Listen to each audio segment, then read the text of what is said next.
Hi Geoff, welcome back to Business Events TV. Thank you, Anthony. Good to be here.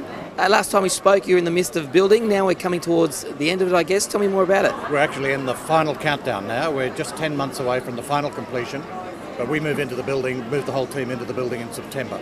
So we've got 3 months of testing, training, every part of the building. We'll run about 20 test events during that period. So when we do open officially and formally in December, everything will be operating perfectly. So tell me about a test event. How does that work? Well, we progressively test each part of the building with events that are specifically designed to use those facilities and those components, as well as exposing progressively as we move through the building to the various market segments. Just what an exciting venue this is. Probably one of the most exciting projects happening anywhere in the world is what people are telling us in our business at the moment. The world's going to be watching.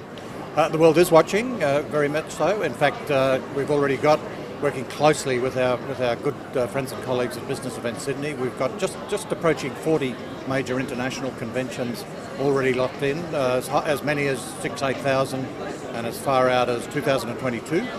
But we're also working very hard on the exhibition business. The exhibition industry is looking forward to returning to their downtown rightful home in Sydney, and we've got either already booked or in the pipeline. We've got about 65 major exhibitions in the first 12-18 months, and the national inquiries, which is the primary reason we have our team here at AIM, are progressing very, very strongly as well. So we couldn't be more thrilled with the interest there is in the project. It looks like it's all coming back.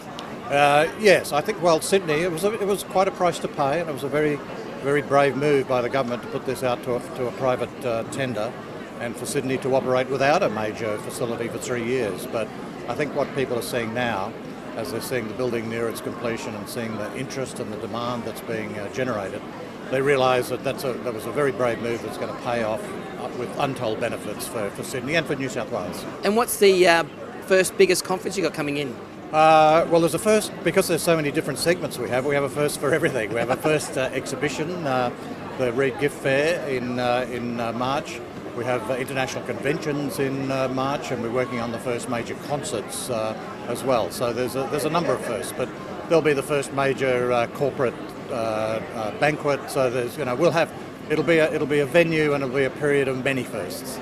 And Barangaroo is coming online? Well, one of the great things that people are realising now about ICC Sydney is just its location. Not are we in one of the most beautiful cities in the world, but we're nestled right in the dynamic CBD, which is only a few minutes walk away. Barangaroo, which is going to become the financial services hub of Asia Pacific. To the west, we have all of the media and startup businesses, and to the south, universities and in fact, one of the most intense area for innovative startup businesses in Australia. So ICC Sydney is nestled right in the middle of all of those. We're here at AIM, and I know you're showcasing people what the venue looks like. Is there anything else that you want to showcase? Well, we've been here, this is the second or the third time we've actually been at AIM, talking about the building, its location, all of the facilities. What we're doing specifically here, though, is launching our cuisine concepts and our whole food philosophy, which is based on feeding your performance. So our chefs and our culinary team have been working with nutritional experts, have been out right around regional New South Wales, sourcing the best providers of heritage and heirloom varieties. So we believe what we've come up with in the feeding your performance concept is unique. It's not being addressed to this extent and to this depth by any venue around the world as far as we can see. So already, even though we did a sneak preview on Friday in Sydney and a media launch here, the interest already in that concept is very, very overwhelming and exciting. So tell me more about the concept. It's about feeding the energy levels and the concentration levels. So it goes beyond just healthy eating and healthy food, which is increasingly in such demand these days. And the starting concept is we can have delegates and our clients with us for 3, 4, 5 days, and sometimes eating 2 and 3 meals a day.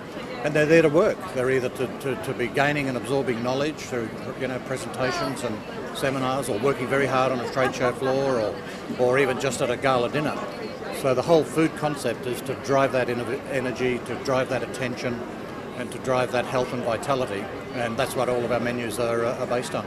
So no big cheesy hamburgers during lunch when everybody falls asleep after the sessions? Well, that's one of the hazards, of course, of our business, but we're not being sort of overbearing about it. If a particular event requires, a steak and potatoes, our chefs will do that. But it'll be the best steak and potatoes they'll find anywhere around the world. So. Yeah, good to hear. Thank you very much for your time, Geoff. Thank you, Anthony.